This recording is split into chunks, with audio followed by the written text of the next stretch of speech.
Bonjour, Max de chez Opticar. Alors dans cette vidéo, on va vous présenter comment changer le code PIN de votre véhicule pour l'identification dans l'antivol IGLA.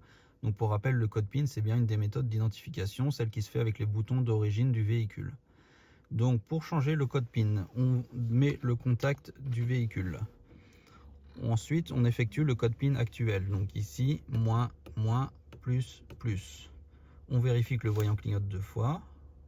Voilà.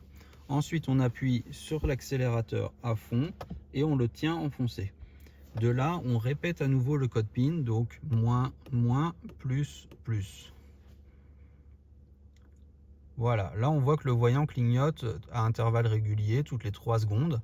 On peut relâcher l'accélérateur et donc on est prêt à enregistrer un nouveau code PIN qu'il faudra alors effectuer 2 fois.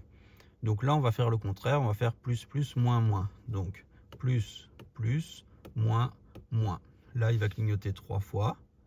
1, 2, 3. C'est pour confirmer qu'il a pris en compte le code. Maintenant, il faut le répéter pour être sûr qu'il n'y ait pas d'erreur. Donc plus, plus, moins, moins. Hop, le voyant clignote 2 fois. Donc ça, c'est pour confirmer le bon enregistrement du code. Pour information, s'il clignote 4 fois à ce moment-là au lieu de 2, ça veut dire qu'il y a eu une erreur entre les deux codes qui ont été enregistrés, ce qui veut dire que rien n'a été appris et il faut recommencer la procédure depuis le début.